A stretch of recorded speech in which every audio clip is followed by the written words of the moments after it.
On today's Locked On NBA Squad Show, free agency has shifted some things. Guys got re-signed, guys got moved. Did anybody actually get better? Let's talk about all that and more right now. Welcome to the Locked On NBA Squad Show. My name is Nick Angstadt, host of the Locked On NBA and Locked On Mavericks podcast. This is the Squad Show where we take over the feed of your favorite Locked On show. It's an open invite for any host to join, talk about anything they want in the NBA. Today's episode is brought to you by Game Time. Download the Game Time app, create an account, use that code LOCKEDONNBA for $20 off your first purchase. Terms apply. Download Game Time today. What time is it? Game time. Game time.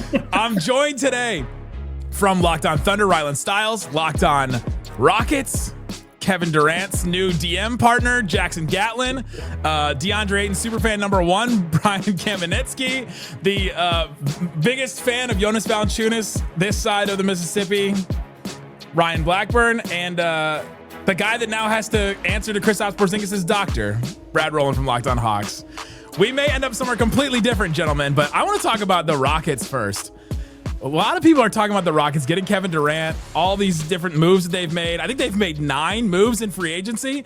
Are the Rockets doing too much, or are the Rockets now like in the tier with the Thunder right now? We've got Rylan, we've got Jackson. Might as well start there. Rockets are about to run the West, everybody. In fact, I'm moving my nameplate over Rylan because Rockets are going to finish with a better record than the. No, we're not actually doing all that. I'm going to back that up a little bit. No, look, I mean, how can you not put the Rockets in the same tiers? At least on paper. On paper, they're contenders, man. I don't see how. Are we all using the same paper? I mean, I hope you're using the same paper. My paper looks pretty good, even through Rockets tinted shades. But how does everybody else feel? Come on, who's buying that? Who's buying the Rockets Kool-Aid again? Probably a better paper than Nico Harrison's using. They were a 2 cups. Seed. Put the coffee in. They were a 2 seed in a super competitive West, averaging 28 points a game. And so now they have Kevin Durant. And only 3 made threes. It was ridiculous. No, yeah. Look, they were a 52-win team. They added Kevin Durant.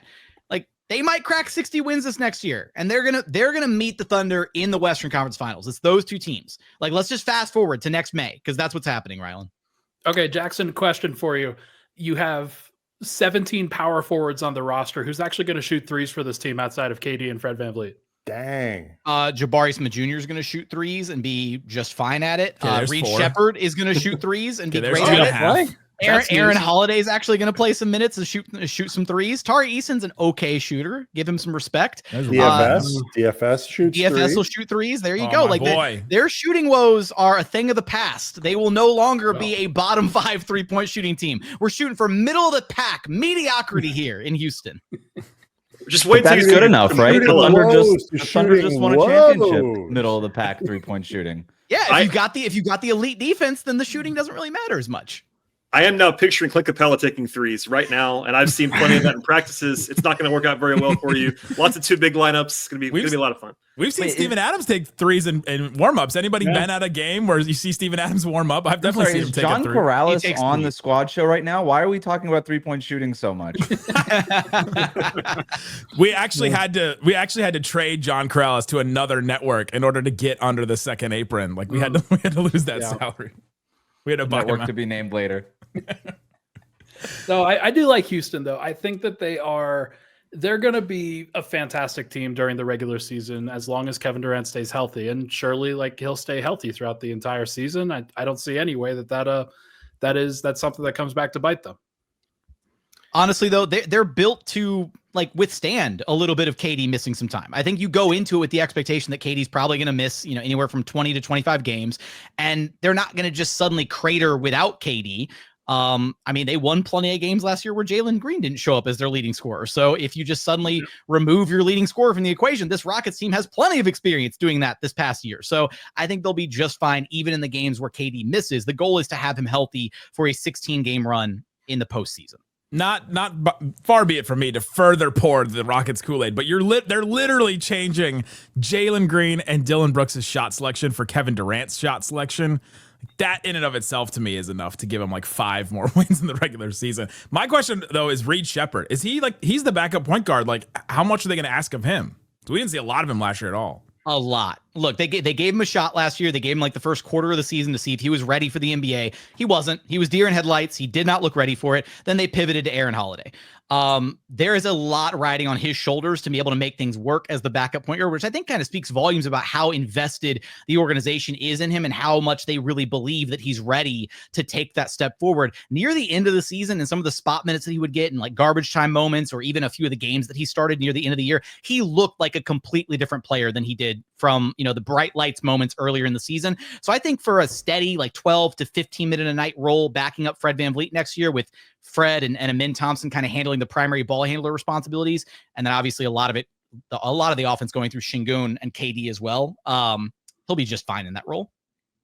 The other thing too is like the Rockets still have so much stuff that they can use, whether you're talking appealing players, draft picks, whatever to acquire. If you find you need another ball handler, that's not going to be hard for them to come up with. No, not whatsoever. And I want to like just really quickly, in case anybody else here decides to bring up this topic of discussion, this is not a championship or bust move for the Rockets. Like I keep seeing that terminology thrown around, and it's like the dumbest thing, because championship you or bust. did just say it's two teams, and we're going to simulate to the end of the season. Two teams that matter. You already said that. That was the first thing you said. But that implies that, like, yes, championship is the goal while you have KD, but it's not or bust if it goes wrong. Like, it would be disappointing if the Rockets didn't at least make it to the Western Conference Finals after this move and match up with the Thunder. But it's also not the or bust part of it, because that implies that you like gave up your future in order for a shot to win a title right now. The Rockets still have a super bright future and a chance to win with KD for the next 2 or 3 years. So it would really be disappointing to you, Jackson, if they don't get the West Finals, which means that they're going to have to play, in all likelihood, one of Oklahoma City or Denver in the second round. Losing to one of those two teams in the second round would be disappointing for this Houston team. Like, I think that's still taking a step forward, especially if they battle hard in that second round series. Depends on the outcome of the series, right? If you get like manhandled by the Thunder or the Nuggets, like in a gentleman's sweep, whatever, that would be super disappointing. If you go all the way, a competitive 7-game series, whatever, and you just come up a little bit short, couple different things break your way, and you're talking about advancing versus not advancing, I think that's a different discussion. I would agree. I think it's Houston, Denver. OKC. I want to know how do you feel, Rylan, looking at this Houston team? Yeah, Rylan, are you threatened? Are you worried at all, looking at it from a Thunder perspective?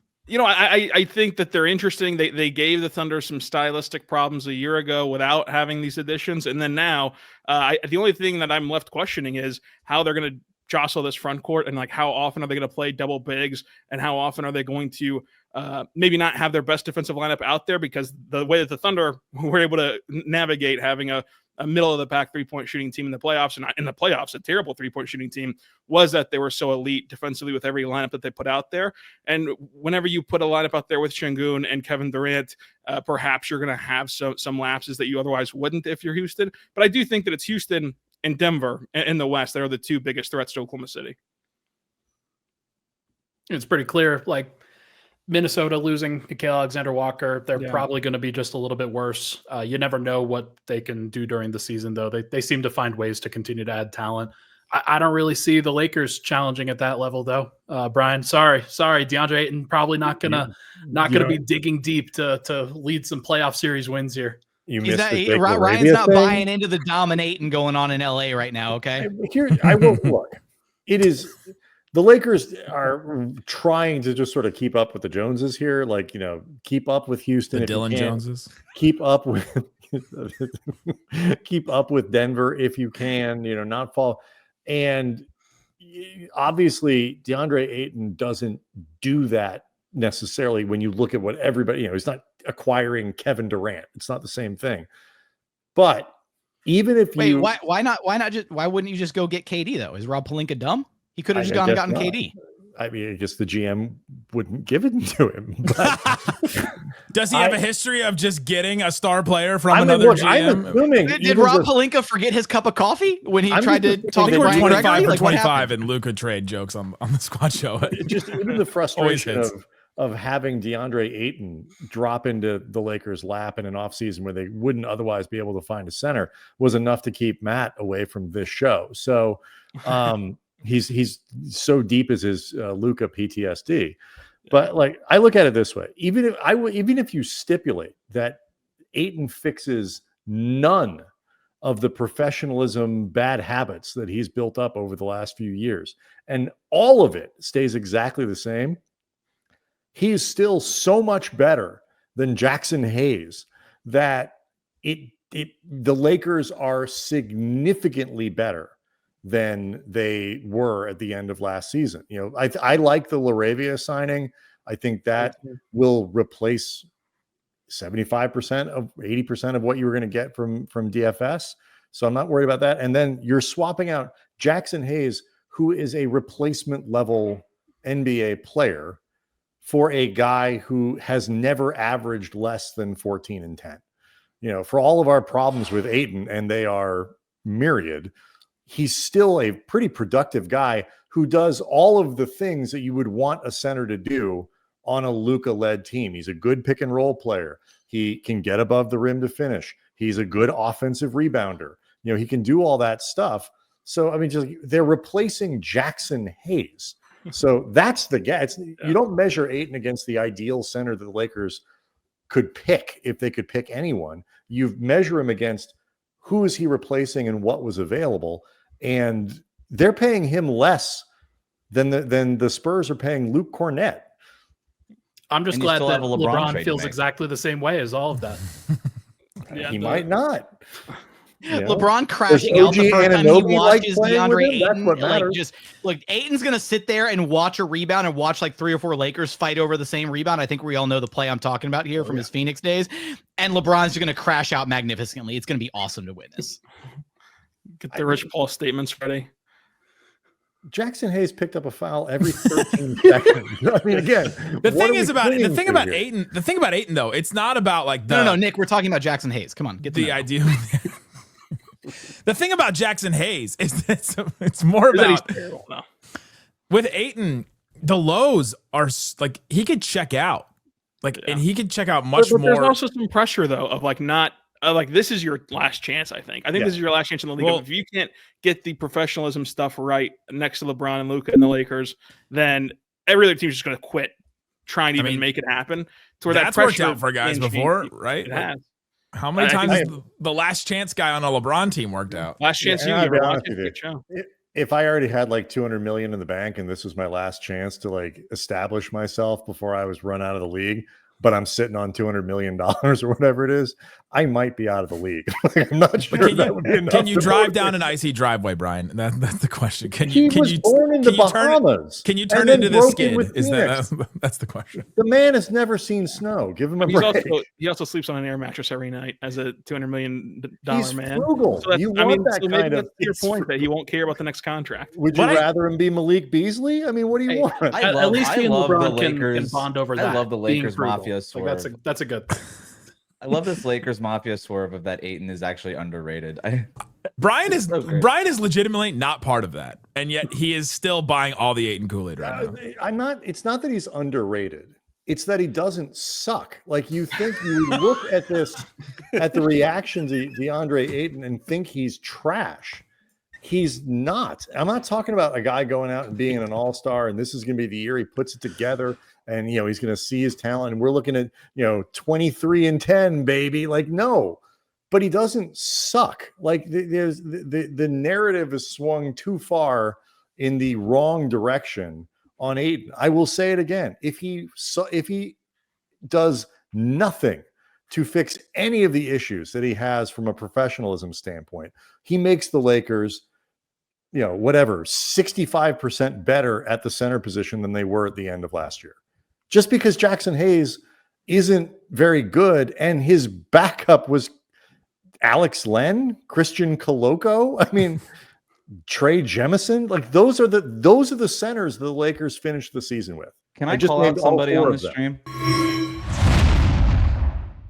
Today's episode of the Locked On NBA Squad Show brought to you by Game Time. Download the Game Time app, create that account, and use the code LOCKEDONNBA to get $20 off your first purchase. You can use Game Time to do a whole lot of things and go see a lot of different things. Sports, movies, concerts, all kinds of different things you can do with Game Time. Go check it out. See what's available in your area. And When you do, you're going to see the panoramic views from your seat, exactly where you're going to sit, what you're going to see, what's maybe in the way, obstructing it, all that. You're going to see everything you're going to pay at the front. There's no hidden fees. What you see is what you pay on Game Time. Take the guesswork out of buying tickets with Game Time. Download that app. Use the code LOCKEDONNBA. That's all one word, LOCKEDON NBA for $20 off. Terms apply. Again, create that account, redeem the code LOCKEDONNBA.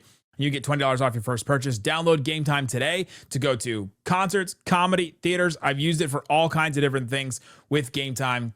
Download the Game Time app. Last minute tickets, lowest prices, guaranteed. Can I call somebody out really quick? Ryan? Yeah. We were talking about the Thunder and the Rockets being the top of the West, and you got nothing to say about the Nuggets right now. I think the Nuggets are squarely in that mix. What's going on? I'm team biding here. my time, just like the Nuggets. We Everybody. talked about the Lakers. We talked about DeAndre Ayton. be Let's clear, talk about the Ryan- winners of the Ryan just like offseason so Jokic far. just sees horses running around his Yeah, head. you know, Like, he's sitting- I'm very, very much like Jokic in that regard. We're just gonna wait until October comes around. But no, How I drunk are think- you right now? I think that How drunk are all of us right I think Right. that Denver has a chance to win 60 games. 60.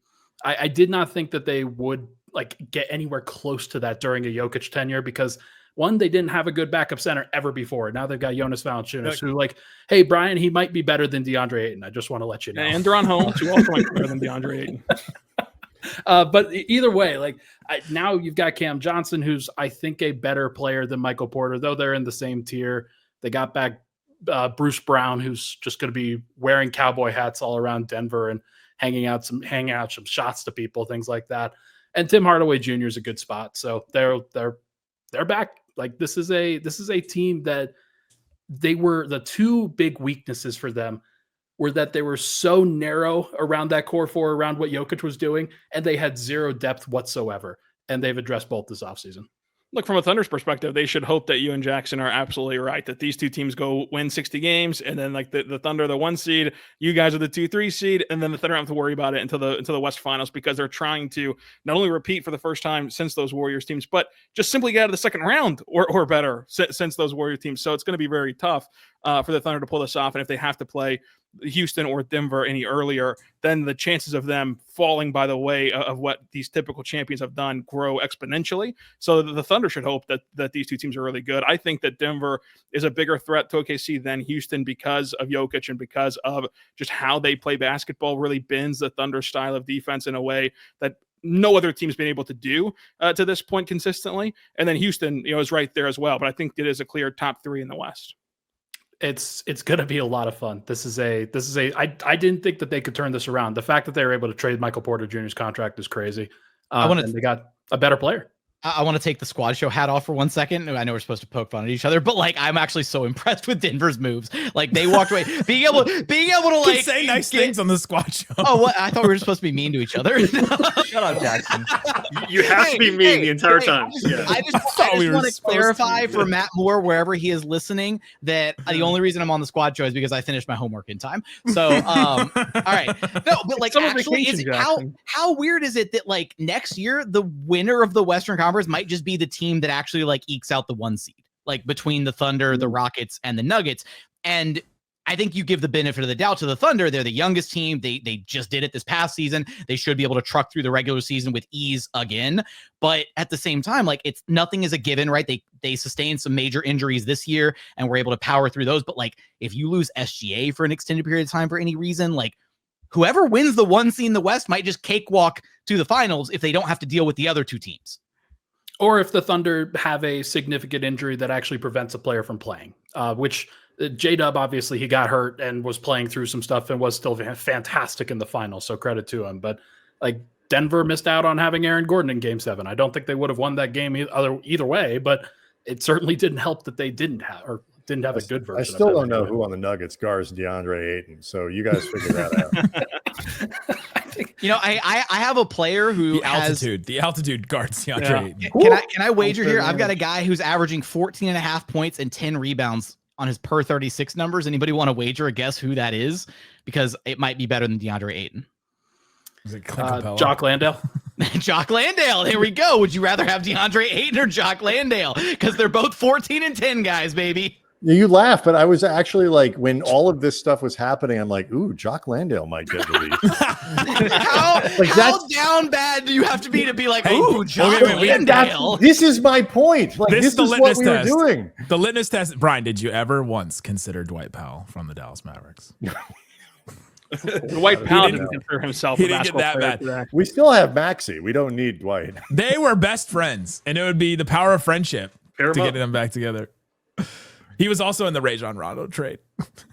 The Rockets already disassembled the power of friendship by stealing Dodo. Who owns the power of friendship team right now? Not even Luka could keep his best friend on the team. I don't think Maxey has that kind of pull. It's probably the Thunder who are the power of friendship team. Like they have to be until those guys make money and they decide. The Knicks with the Villanova crew, but that's it.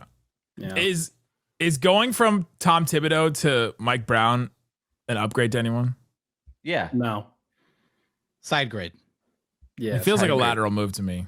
I think it's a marginal upgrade only because Mike Brown is more willing to experiment in the regular season, but I think him and Tibbs both have their postseason limitations, right? I think they've both been proven out as not the best, quickest postseason coaches, but I thought Mike Brown was okay the last time that what was the last Kings playoff series against the Warriors when they lost? The only one.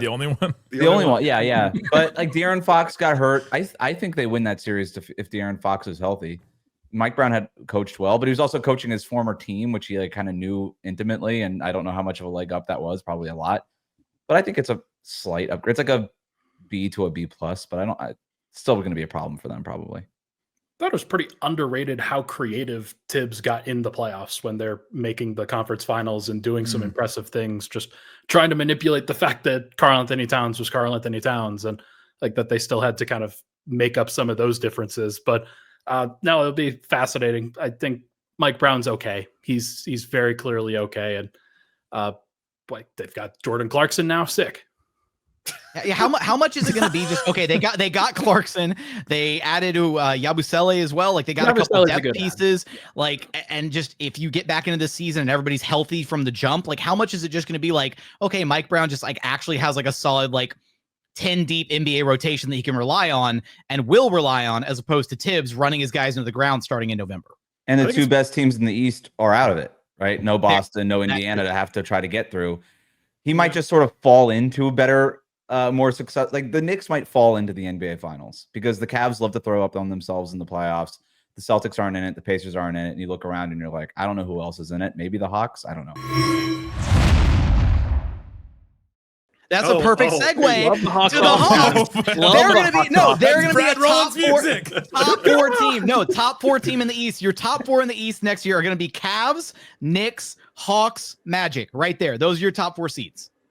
It's an extremely bizarre timeline that we're in, where Wes is bringing up the Hawks as a finals team. Hawks and finals in the same breath. Lots of FanDuel graphics about how the Hawks have the best title odds changed in the last like two weeks. I don't know where I am. It's like I've gone back a decade. It's very, very strange. And it's not like completely preposterous. If everything goes well, it's like the East is pretty open. Shrug emoji. Like I totally get it. It's fun. Porzingis never plays, but if he's there, sign me up. Odds to make the finals. Or is this odds to win the finals or make odds to win the finals? Hawks plus 3,000. Boston Celtics plus 3,700. Normal sport. Just a very normal thing that you just said there. Boston won the championship like 13 months ago, and now they're longer odds than the Hawks to win the championship. Don't remind me. I still remember the confetti falling on me. Just thinking about like the one time that a team had to face the Celtics at basically full strength. And then they just... But Atlanta's better than Boston. For next year. They are. Yeah, right now. Oh, yeah, no. It's wild. I mean, just if you needed to design a team that could protect Trae Young defensively, they did it. I think they did it. Yeah. And I think it also too is like everybody forgot Johnson missed the second half of last year. On top of all these great moves, they get Johnson back. They're gonna be awesome. They're gonna be fun to watch. League pass top 5. As long as Kennard is not on the court with Trae, they'll be all right. Keep Luke Kennard away from Trae Young. Everybody else is well suited to surround him, protect him. And yeah, you mentioned Johnson. They won 40 games. Like no one was excited about the Hawks last year. But winning 40 games with Jalen missing like 45 games was actually a pretty solid outcome for that roster. And now they're like a lot better and a year older. So I feel How pretty much good. are you guys celebrating the Nickeil Alexander-Walker signing? Because Atlanta used to be the team that always talked about getting free agents and never got them. And then you just got the one guy that everybody, with a full mid-level exception, every fan base was like, let's just get Nickeil Alexander-Walker. Atlanta came away from the NAW sweepstakes as the winners. It is kind of on brand that it would be a non-famous free agent that everybody wants. Right. The Hawks have only gotten one famous free agent in my adult life, and it was Dwight Howard. In case you were wondering how that went. Time. He is actually the cousin of the Finals MVP. Oh, So is he really? I hadn't heard that. Nepo famous. Like That's he's a new thing. But no, I mean, the short answer is like, yeah, it's kind of surprising, and it was also like out there for a week. It's like, hey, the Hawks are the favorites. And I'm like, the Hawks are the what? On what? On the number one free agent that's available. And also, he doesn't have like a starting spot guarantee. Like sometimes it's like, oh, you can see why a guy would go that one spot. He's not going to start, I don't think. Right. In He's going to do exactly the same thing in Atlanta that he did in Minnesota. He's signing up to be a 6th or 7th man and like willingly doing it and like clearly wants to be there. So it's it's different. I'm sick of these cities with geographical advantages. This is awful. Atlanta comes away with all the top tier free agents. Yeah. What's the temperature? What's the temperature and humidity rate outside in Houston right now?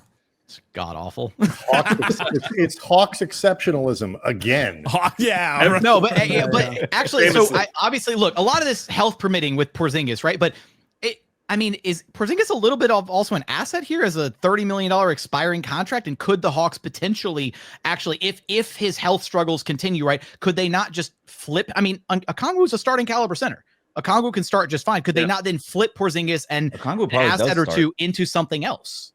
He probably does if Porzingis isn't healthy. No, I was going to say there's a chance he starts even if Porzingis is there. I don't know yet. I haven't heard definitively, but like if they want to manage Porzingis, if they kind of get him on board to play 25 minutes a game to stay healthy, like it makes total sense to me. But you're right. If he's just like out, I mean, there's the weird illness with Porzingis. If he's just like can't play, then yeah, he's a giant expiring contract, and they also paid a price to get him, where it's like basically no risk at all. And it's fine if he doesn't play. I mean, they want him to play. Obviously, he raises their ceiling quite a bit. But if he just can't stay on the floor, it's like, oh, all right, you traded the 22nd pick in the draft to get off Terrence Mann. That's not a big price to get a true like top 30 guy when he's healthy. I just want to. Oh, go ahead. No, I just want to point some math things out.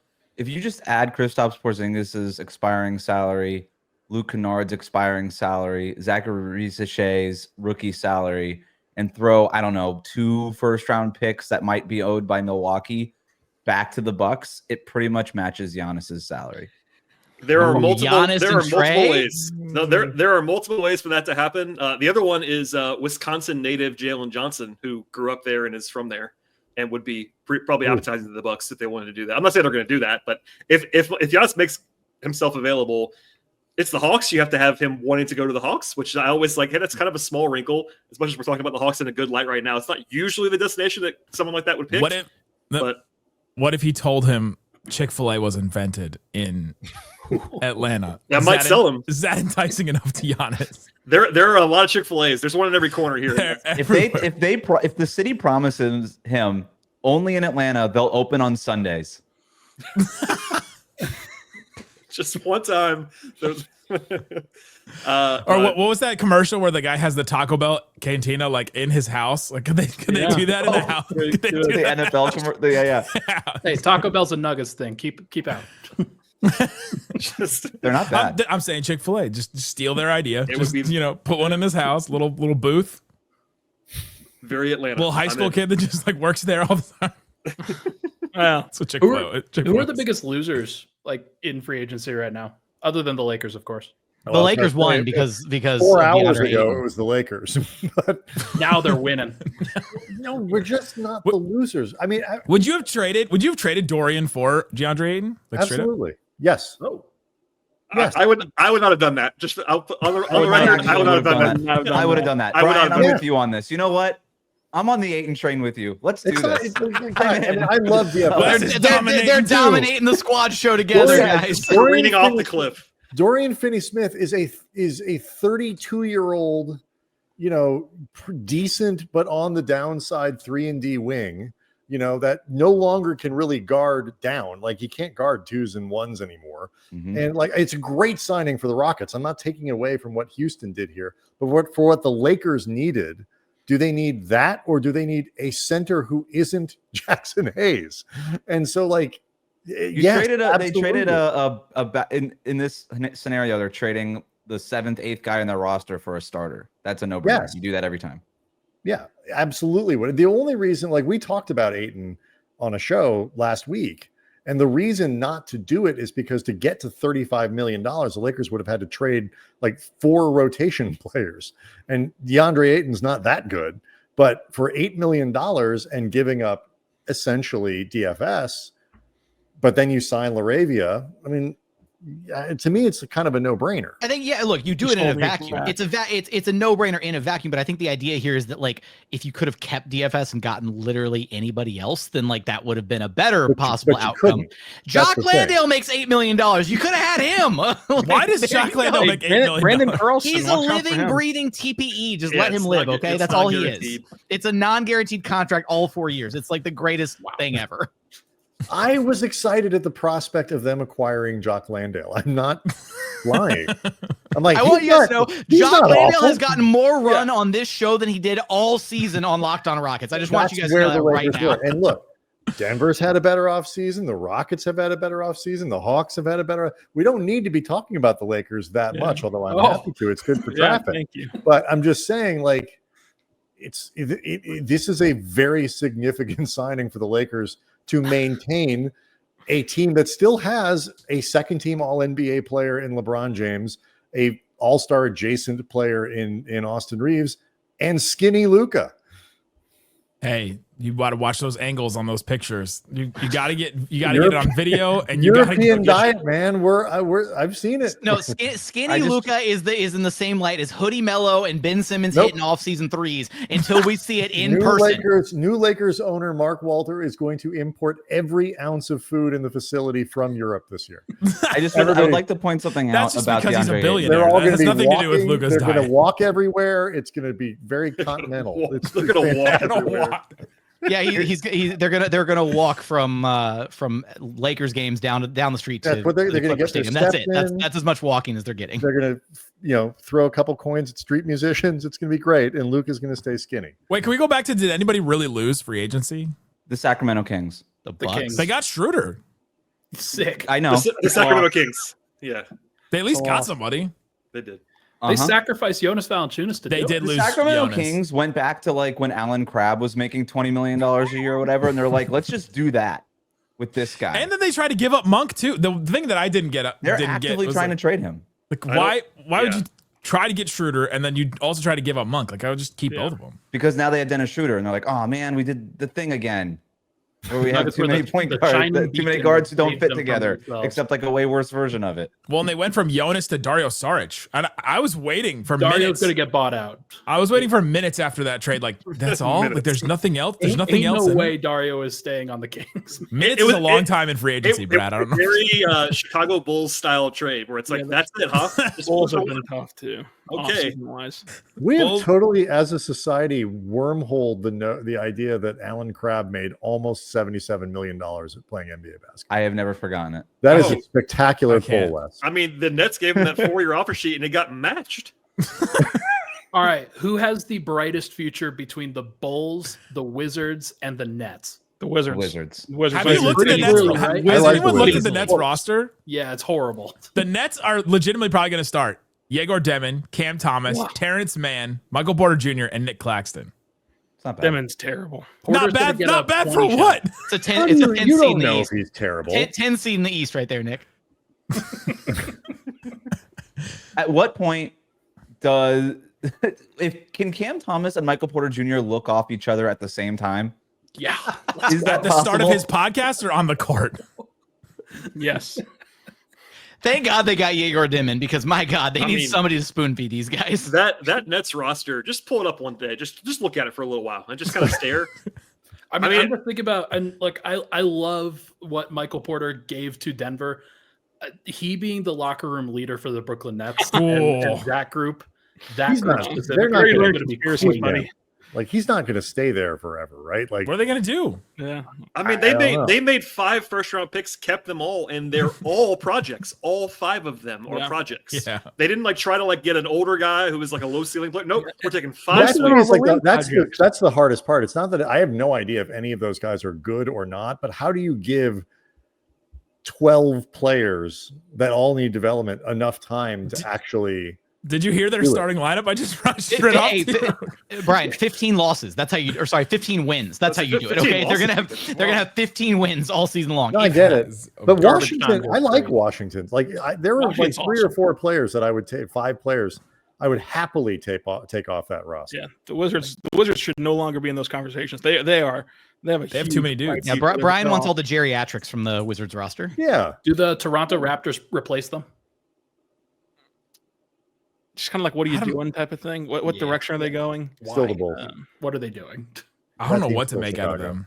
Yeah. They Brad, you really like the Murray Boyles guy. You drafted him in our mock draft. I did like Murray Boyles. I still do. I don't know. Toronto's like the worst place for him, maybe. Like he's a very Raptors player. That's what I thought. I know why they like it, although they just changed their front office. So I don't even know who's evaluating players for the Raptors at the moment. Maybe it's Bobby Webster. I drafted him and then got fired.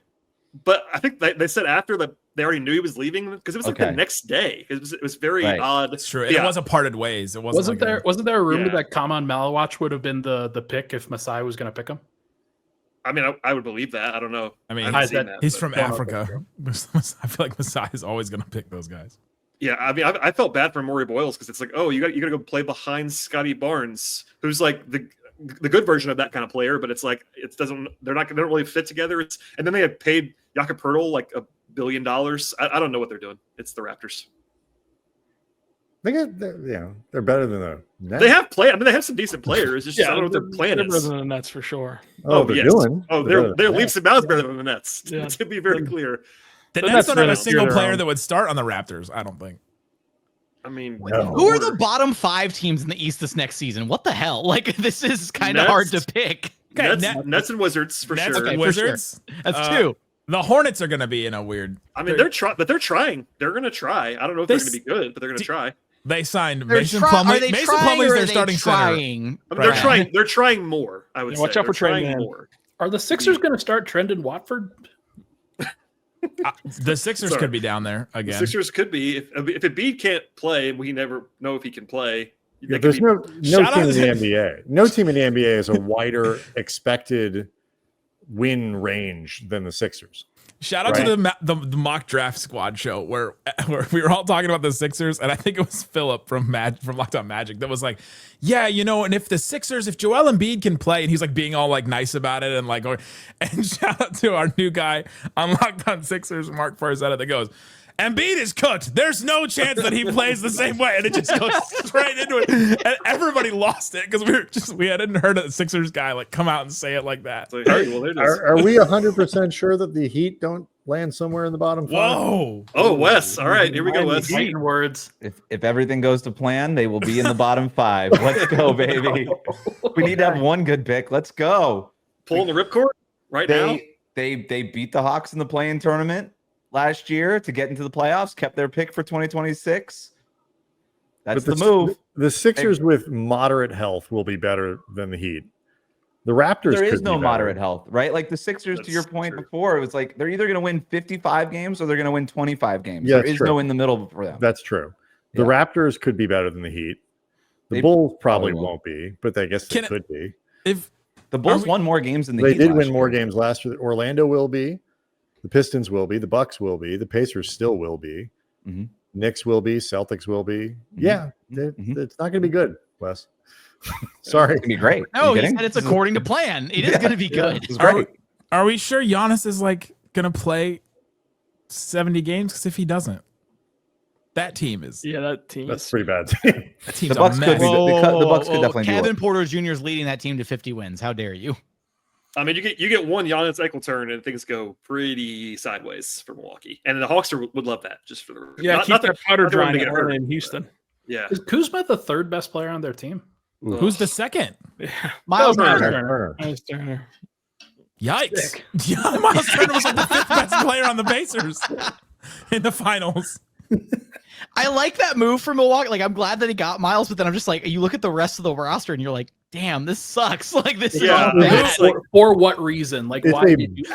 They did it to swing. screw over the Pacers. That was the reason. That was all the incentive they needed. If that's the truth, then I respect it. Otherwise, I don't get it. But It is. I made this comparison before. Like they look like a college team, like a mid-major college team that got one 5-star recruit, and you're looking at it like, wow, that's pretty cool. And then you don't know anybody else on the roster. They're all just like weird transfers and players, like guys that you never heard of. So they're like Rutgers of Ace Bailey and Dylan Harper were like combined into. Correct. They have a bunch of like seventh men on They their were like team. Ben Simmons's LSU team. Yeah. Yeah. I mean, they have a bunch of seventh men. It's like, Gary Trent Jr. is fine. Like Torian Prince is kind of fine. AJ Green is fine. Bobby Portis is fine. But none of them are good. Like they're not like top 5 players on a good team. So, and that's they're 3 through 7. I think their starting point guard is Kevin Porter Jr. Jackson. It is. It now. is. It's not good. Things are about to go real sideways. Really Remember when bad your in team was Milwaukee. built around Kevin Porter Jr.? What if they brought in Russ? Pretty sure their backup point guard Russ. is Sasa Micic too. Like, Yeah, I think my big takeaway from this show is that Milwaukee is significantly worse than I thought they were. That's why, look, when we were trying to say who got the worst offseason, I said Milwaukee like very early on. I really think they're just awful. They're in a horrendous situation. It's not good. It's not good. It's not good. They are going to be paying Damian Lillard, right? They're going to be paying Damian Lillard for as long as SGA is getting paid on this new contract.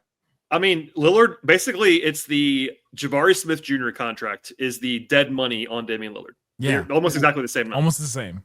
When you start to quantify it that way, that is that like top 5 most insane swings that a team has ever taken. They're basically paying $40 million for Miles Turner over the next Miles Turner. 4 years. 50, it's really $50 million for Miles Turner. If you do it that way, it's 27 plus 22. So 49, 50. That's a lot. Of money. Okay. We've gone long enough without talking about how one of the losers of the offseason so far has been Joe Dumars' New Orleans Pelicans, presented by Zion Williamson. I have some thoughts about the Pelicans in a good way as someone who covers the Hawks. In a good way. On the other side of that trade. I mean, no. To be fair, not to go for the Pelicans. I was like, For the Hawks. Makes more sense. I didn't know there was Pelicans Kool-Aid out there. The Pelicans have made two very bad Call the trades Hurricane. with Purple the Hawks in the last 12 months. And the first one was like, I liked it more than everybody else did. The Dyson Daniels, DeJounte Murray trade worked out great for the Hawks. That was not like universally panned when it happened. This one was universally panned. Like I can't find a single person I've been trying for about a week now to find a single person that liked it. Haven't found one yet. I have given this a lot of thought, Nick. It's worse than the Luka trade. Whoa! Wow. Now we've gone too far. At the 40-minute mark, just an absolute bomb. We found a single NBA media personality that says that a trade was worse than the Luka trade. Hear me out. So is your list Babe Ruth, the Hawks Pelicans trade, and then Luka, or what? To be compared to Babe Ruth, that's cool. That was what the NBA.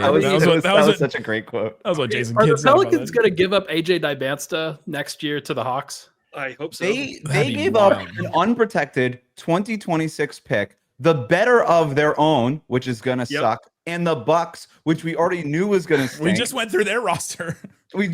And they were like, yeah, but to move up to 10 spots to get Derek Queen, worth it. Not Cooper Flagg, not Dylan Harper, but I like Derek Queen fine. I hate him now. I liked him in the draft process. I'm like, this guy's gonna stink. Because Joe Dumars' draft history is horrible. He's the guy that took Darko. Oof. Mateen Cleaves. He's had some of the biggest busts in NBA draft lottery history. He does not draft well. He took Jeremiah Fears, way too high at 7, and then moved up 10 spots to get Derek Queen. These guys are gonna stink. They're going to be bad. Yeah, but the Zero Fears jersey is going to sell them enough jerseys. Yeah. The really fun thing about that is that not only did they just trade that pick for Derek Queen, the Hawks were like, you know what? We also want 23. We're going to have to take 23 as well. And they're like, okay, sure. We'll give you 23 back. Right. Why not? If you want your guy. At least the Mavericks got Anthony Davis, a player who we know has played in NBA games and has made all-star teams and has won a championship. We don't know if Derek Queen is going to be good. And you just gave up something that could legitimately be the number 1 pick, let's call it even a top 3 pick in a generational top 3 draft that people are talking about. Yeah. It is a horrible trade. It's not impossible that Max Christie will have a better career than Derek Queen That's will. 100% true. I'd say The it's Mavericks unlikely at because least the walked thing away with from the Derek Luka Queen- trade with something. We have no idea if the Pelicans are going to walk away with this trade from this trade with anything. The part that I think is really unfair is like Queen could have a really good rookie season and a really good career, and then but Zion gets hurt and this, there are 25 other things that could go wrong. They're sort of the Western Conference version of the Sixers, where the win range is probably 20, but 15 other things could go wrong with the Pelicans. They have a terrible season. They give up what turns into the third pick, and Derek Queen is a first-team All-NBA rookie.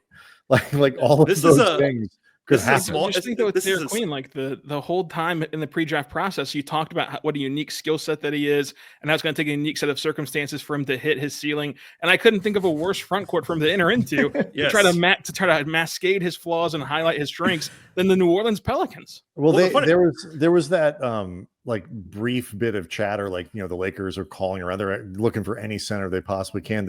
They've inquired about Misi with the Pelicans, and why on earth the Pelicans would trade Misi after a really, really good rookie season, young To make player, room for Derek Queen. I guess, but why they would do that?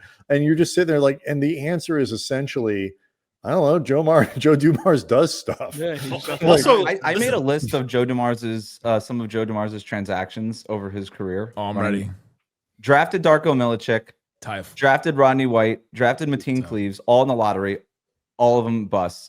When Rasheed Wallace and he gave Rasheed Wallace and Allen Iverson these huge contracts, when they got off of those contracts, he used that money to sign Charlie Villanueva and Ben Gordon. They basically just had these two huge albatross contracts. Jackson Gatlin, you can look them up, but they had these huge, huge albatross contracts on their books for essentially a decade, and they couldn't make any moves. He traded Chauncey Billups for Allen Iverson when Allen Iverson was 33 years old. Shout out. This guy is the king of bad moves, and you'd think he would learn from all of that. Legal pad. I have a legal pad. He's got The amount of hate, the amount of hate to pull out a yellow legal pad to write all those down. I had to do a whole thing on this, and so it's awful. And he didn't learn anything. He learned nothing. He spent time in the league front office where ostensibly they'd be like, these are good NBA teams and these are bad NBA teams. And he was just like, no, not getting any of this. When they were showing him the bad NBA teams, was it all just teams run by Joe Dumars? They were just like, this is bad. Don't do this again. I feel like we didn't get Darko enough time. And listen to Locked On Pelicans, whose podcast art is on the side of the Smoothie King Center right now. If you drive by, it's pretty sick. I swear to you, I wanted to talk. I wanted to do a crossover, and I said, you know what? It would be mean to Jake. I literally thought that the day after. I was like, do I even ask? It was like, you know what? I'm not going to ask Jake. It would just be him trying to explain it and you laughing. Basically, just Jake in tears by the second segment. I basically had the yellow legal pad out on the draft night that Wes just pulled out, and I was trying to figure out why this was bad. Wait, is there a single way this could possibly be bad for the Hawks? The answer is oh no. This is all. I mean, it may not be great. Maybe the Pelicans win 40 games. I don't know. Maybe it's fine. But even then, by the way, if it's the 14th pick in the draft, you just wait. Their guards are DeJounte Murray, Jordan Poole, and Kevin and Fears, right? And the other thing Jose is Alvarado. On top of it all, rookies are really bad. Usually, especially one and done rookies, and they just drafted two guys in the lottery that they're gonna probably play. And I couldn't imagine a better vet for Jeremiah Fears than CJ McCollum, and a worse vet for Jeremiah Fears than Jordan Poole. Yeah, you throw him in there. Yeah, and if he plays, why did they do that trade? They don't want the CBA guy around because they're going for it, Wes. what are they going for? What? They're doing their best. Okay. You guys are gonna be. It's gonna be egg on your faces when Joe breaks out the press conference where the fans are finally starting to see the vision. That's all. I had a good moment, and now I'm having a bad moment again. Oh, you guys are a good team. Hey, but Cooper Flagg in Summer League will be our next. You guys know that Cooper. Just go on and on. All right, that's a good spot to end after Brian took all the wind out of the sails. Not mine. Yeah, he sells DeAndre Ayton. Don't forget. Go check out Go listen and watch DeAndre Ayton highlights all over YouTube. You can just search DeAndre Ayton. I have one Ayton stat that I would like to share before we go. Oh my god! Because me and Brian are driving the DeAndre The A train. We call it the A train. The A train. Thank you for A train did not end up doing well in the boys. I don't know if this murdered people. List of centers to average at least 14 points, 3 offensive rebounds, 10 total rebounds, 1 block, and shoot 56% overall from the field. The stat last season. Domantas Sabonis, Ivica Zubac, and DeAndre Ayton. It's pretty good company. Wow. That's the old Thaddeus Young graphic with Michael Jordan, LeBron James. Don't ruin it, Ryan. Don't ruin it. Thad Young was really good. He was. You're like, Thad Young would start at center for these really Lakers. good, or did he just not suck? He might even be which one was DeAndre it? Ayton. if you could choose between Thad Young and Jackson Hayes, who would you have taken? I'm sorry, I take Jackson Gatlin over both of them. From his camp. I want Iguodala. Okay, there we go. Now we can end. The death ray pointed at the earth. Give me Brandon Carlson. Incredible. There you go. We could just end right there.